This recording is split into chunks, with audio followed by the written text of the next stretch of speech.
Hello students, स्वागत है आप सभी का ऑनलाइन क्लासेस के अंदर। आज अपना जो चैप्टर होगा, जो अपना एपॉक्साइड चल रहा था, उसकी अपन ने प्रिपरेशन के मेथड्स देख लिए थे कि किस तरीके से एपॉक्साइड का निर्माण किया जाता है।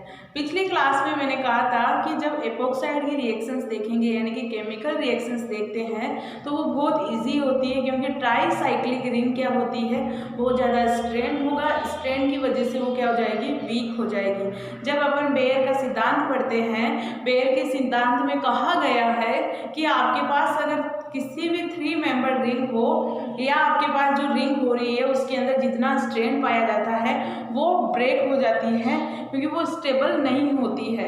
ओके, तो एपॉक्साइड भी क्या थी, अपने पास 2 कार्बन एक ऑक्सीजन था, उनके बीच में स्ट्रेन होता है, स्ट्रेन की वजह से वो क्या हो जाती है, ब्रेक हो जाती है। ओके, तो आज अपना स्टार्ट करेंगे उसकी केमिकल रिएक्शंस की। केमिकल रिएक्शंस किस तरीके से करवाई जा सकती है।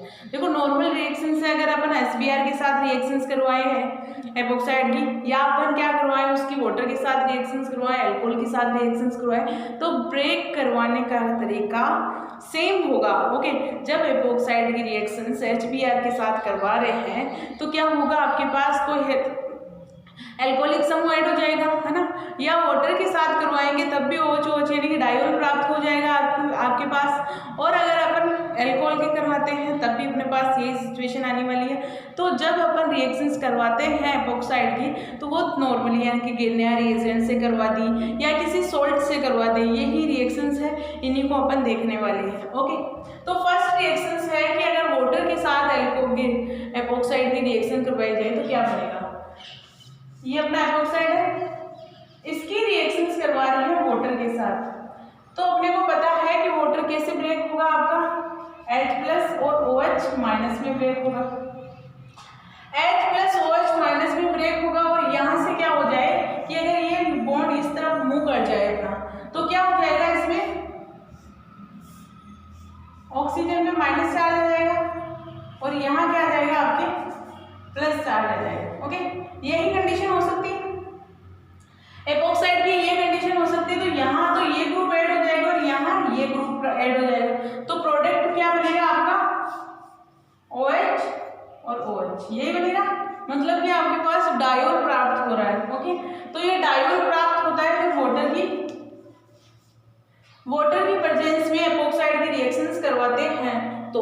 ओके, और अगर अपन वाटर की जगह HBr ले लें, इसी रिएक्शंस में क्या करें अपन, HBr ले लें,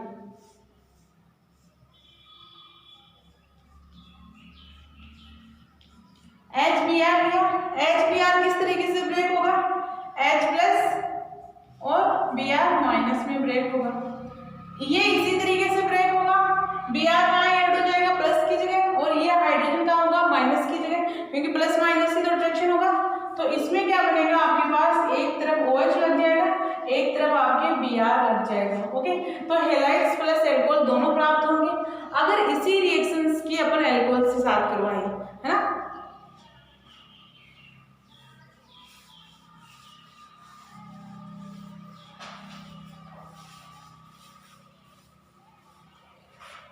अगर इसी रिएक्शन को अपन एल्कोहल के साथ करवाएं तो ये अपना क्या हो गया, एपॉक्साइड। इसकी रिएक्शन एल्कोहल के साथ करवा रहे हैं, CH3 CH2 और ये OH। तो ये ब्रेक कैसे होगा, आपके पास यहाँ से होगा, माइनस चार्ज इस पे आएगा और प्लस उस पे, ये किससे होगा, इसी ऐसे ही होगा। तो अपने पास जो ऐड होगा, H कहाँ हो जाएगा, ऑक्सीजन पर ऐड होगा, तो ये बन जाएगा अपने पास, इसे इस तरीके से भी लिख सकते हैं, CH2OH और यहाँ हो गया CH2, और फिर ऑक्सीजन ऐड होगा, क्योंकि प्लस चार्ज, जो यहाँ जो प्लस चार्ज आया था उस पे ये ऑक्सीजन ही ऐड होगा, ऑक्सीजन तो ऑक्सीजन लगा दिया। अब यहाँ पे क्या हो गया, CH2 CH3। ओके, तो अपने पास ईथर और एल्कोहल दोनों, यानी कि ईथर भी बन गया और एल्कोहलिक ग्रुप भी बन गया अपने पास। तो दोनों ग्रुप अपने पास प्रेजेंट है जब अपन किसी एल्कोहल के साथ रिएक्शंस करवाते हैं। अब जैसे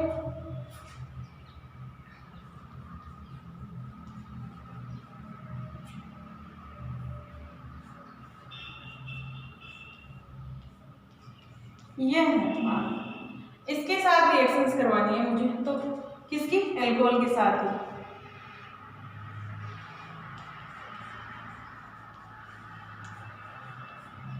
तो क्या बनेगा? वही सेम प्रोसेस होगा, सेम बॉन्ड ब्रेक होंगे। तो कैसे होगा? CH3 CH यहाँ आ जाएगा, जो आपके पास CH था उसमें ऑक्सीजन यहाँ आ जाएगा, और ये CH3 CH2 CH3 ये बन जाएगा, और यहाँ आ जाएगा CH3। ओके, तो आपको बॉन्ड ब्रेक कराने का तरीका आना चाहिए। सभी रिएक्शंस के अंदर सेम प्रोसेस है। जब एपोक्साइड की रिएक्शंस करवाएंगे किसी भी रिएजेंट की प्रेजेंस में, तो ब्रेक करने का तरीका सब में सेम होने वाला है, कोई डिफरेंट नहीं होगा, क्योंकि एपोक्साइड की रिंग बिल्कुल बहुत जल्दी ही ब्रेक हो जाती है। ओके, तो नेक्स्ट रिएक्शंस देखते हैं अब किसी सॉल्ट की प्रेजेंस में। मान लो मेरे पास है कोई सोडियम सॉल्ट है, जैसे CH3 CH2O Na है। ओके, अगर मुझे इसके साथ रिएक्शंस करवानी है तो क्या होगा? ये किस में ब्रेक होगा? प्लस में, और ये माइनस में आएगा। यहाँ क्या आएगा? माइनस, और यहाँ क्या आएगा? प्लस।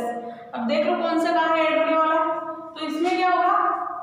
ये OH हो जाएगा, Na हो जाएगा, और यहाँ से क्या हो जाएगा? ऑक्सीजन ऐड हो जाएगा कार्बन के साथ, ऑक्सीजन, और ये हो गया CH2 और ये CH3, यही बनने वाला। और अगर अपन इसी की रिएक्शन जैसे ये एपोक्साइड अपना साइक्लिक एपोक्साइड इसके साथ करवाते हैं तो क्या होगा? ये same reagent CH3 CH2O Na, तो इसमें क्या हो जाएगा आपके पास? इस तरीके से बनेगा। यहाँ क्या हो जाएगा? O Na बन जाएगा, और यहाँ क्या हो जाएगा? O CH3 CH2 और ये CH3। ओके, तो इस तरीके से ही बनेगा। और अगर अपन साइक्लिक एपोक्साइड ही लें, उसकी एल्कोहल के साथ करवाएं, ये साइक्लिक है, इसकी अपन क्या करवाएं? एल्कोहल के साथ करवाएं, CH3 CH2 और OH के साथ करवाएं, तो क्या होगा? Same epoxide. ओके, तो यहां से क्या बनेगा अपने पास?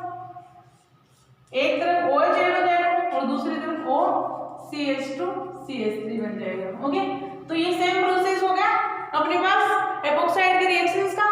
अब अगर अपन गिरनियर रिएजेंट से करवाए रिएक्शंस, गिरनियर रिएजेंट का क्या करने का? गिरनियर रिएजेंट का मैंने पहले भी कहा था कि आपका जो गिरनियर रिएजेंट है ऑलमोस्ट सभी रिएक्शंस करवाता है, बहुत ही फेवरेबल होता है ये, हर कोई भी रिएक्शंस इसी के थ्रू होती है। और साथ में मैंने ये बताया जब गिरनियर रिएजेंट की प्रिपरेशन की जाती है तो वो ईथर मीडियम में की जाती है। जब ईथर पढ़ रहे थे, ईथर एंड एपोक्साइड साथ में है, तो ईथर पढ़ रहे थे तो ये देख रहे थे कि एज ए सॉल्वेंट के रूप में यूज़ हो रहा है। और वो सॉल्वेंट किसमें मोस्टली यूज़ होता था? ईथर के निर्माण, गिरनियर रिएजेंट के निर्माण में ईथर यूज़ होता था एज ए सॉल्वेंट। ओके, तो अब अपन रिएक्शंस करवाएं एपोक्साइड की ईथर के साथ।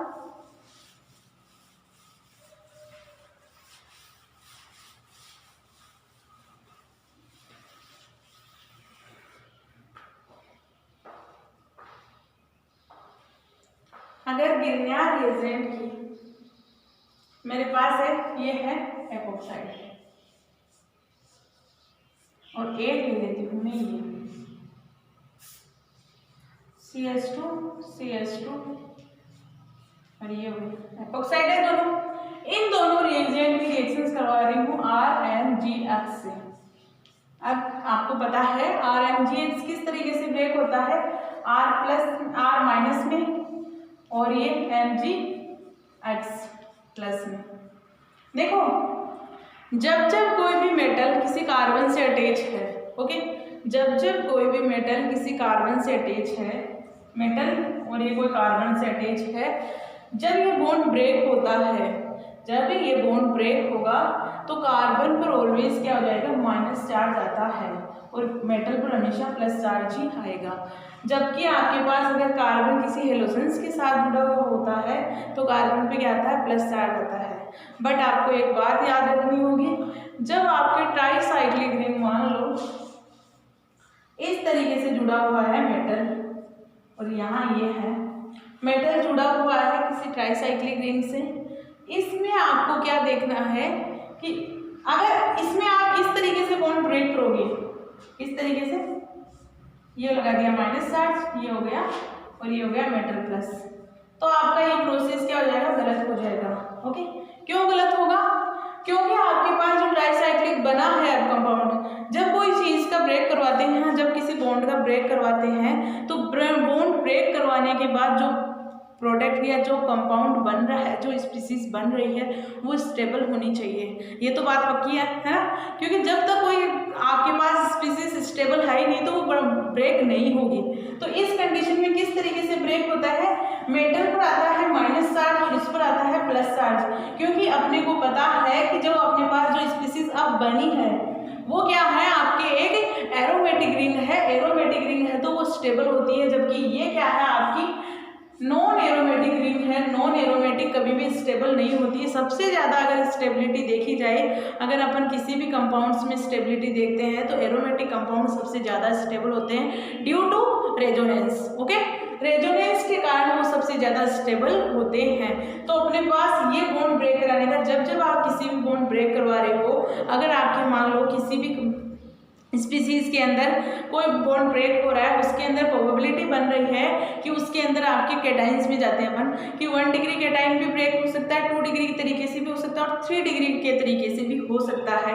तो जो मोस्ट फेवरेबल कंडीशन होगी वो आपकी होगी 3 डिग्री कैटाइन, क्योंकि आपके जो 3 डिग्री कैटाइन वो सबसे ज़्यादा स्टेबल होता है। तो वहाँ स्टेबिलिटी देखनी होगी अपने को कि किस तरीके से बॉन्ड ब्रेक करवाने होंगे। तो इनमें भी क्या होगा कि जब बॉन्ड ब्रेक करवाएंगे तो वो इस तरीके से बॉन्ड ब्रेक होंगे। साइक्लिक रिंग में अपने को ये हमेशा ध्यान रखना है कि अगर आपका बॉन्ड ब्रेक करवाने से कोई जो स्पीसीज बनी है वो स्टेबल हो रही है तो उसे स्टेबल बनाएंगे पहले तो, और अगर वो स्टेबल नहीं है, मान लो किसी वजह से स्टेबल नहीं है, तो उसे अनस्टेबल रहने देंगे। या बोल सकते हैं कि अगर आपके नॉन एरोमेटिक कंपाउंड बन रहा है तो आप नॉन एरोमेटिक में आप यानी कि कार्बन को क्या कर सकते हैं, माइनस दे सकते हैं। बट आपके अगर कोई एरोमेटिक बन रहा है प्लस लेके, तो आप प्लस देने का पहले प्रायोरिटी किसे देंगे, प्लस को देंगे। ओके, तो अपने पास अगर ऐसे आते हैं कोई कंपाउंड तो उनमें अपने को कुछ नहीं सोचना। अगर ओपन चेन में कोई कार्बन चेन जुड़ा हुआ है या कार्बन लगा हुआ है मेटल के साथ, तो अपने को कभी भी ये नहीं देखना है कि मेटल पर प्लस,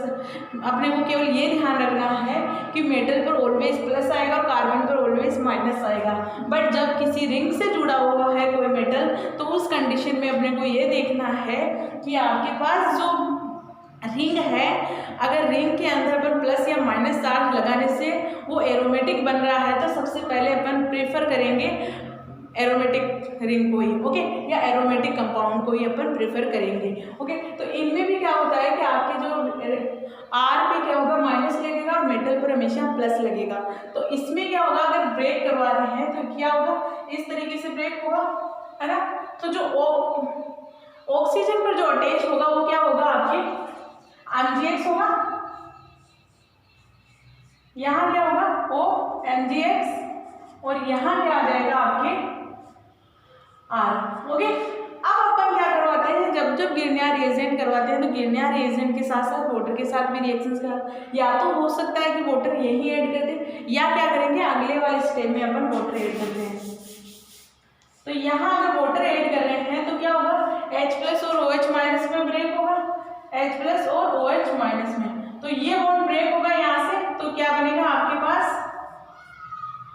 यहाँ हो जाएगा OH और यहाँ R लग जाएगा, जो MgX वो किस में हो जाएगा, MgX में कन्वर्ट हो जाएगा। ओके, तो गिरनियर रिएजेंट का अपने पास सीधा सीधा सा प्रोसेस होता है, सभी रिएक्शंस में इसी तरीके से अटैक करता है, कुछ नया नहीं है, ये 11th से पढ़ते आ रहे हैं अपन। ओके, अब नेक्स्ट रिएक्शंस है आपके पास ये,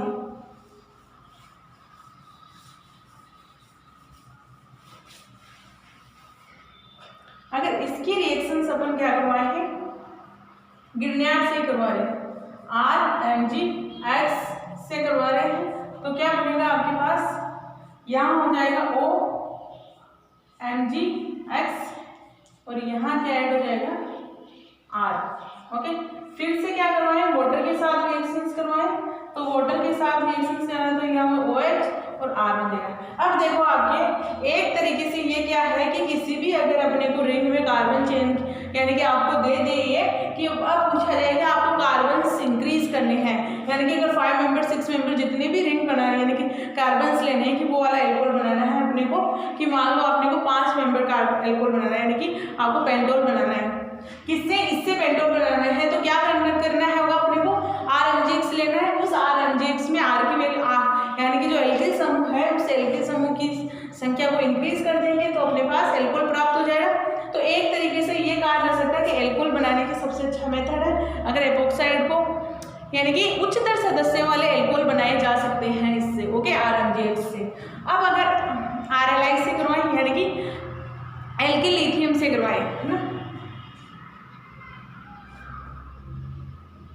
ये भी क्या है आपके एक ऑर्गेनोमेटेलिक कंपाउंड ही है। देखो आपके RMgx क्या होता है कि ऑर्गेनोमेटेलिक कंपाउंड होते हैं। ऑर्गेनोमेटेलिक कंपाउंड का मतलब होता है कि किसी भी मेटल के साथ अगर कार्बन अटैच है तो उसे ऑर्गेनोमेटेलिक कंपाउंड कहते हैं। अगर इसकी RLI से करवाएं तो इसमें भी कैसे होगा, R माइनस में और Li प्लस में ब्रेक होगा, दोनों इस तरीके से। इसमें किस तरीके से ऐड हो जाएगा आपके, यहाँ हो जाएगा आपके O Li और यहाँ क्या हो जाएगा R, और अगर वाटर के साथ फिर से रिएक्शंस करवाते हैं इसकी तो क्या बन जाएगा आपके पास LOH और यहाँ से R और बाहर क्या निकलेगा LiOH, ओके। तो ये है प्रोसेस LiOH वाला। इसकी भी अगर RLI से करवाएं तो क्या बन जाएगा अपने पास CH2O Li और ये हो गया CH2R।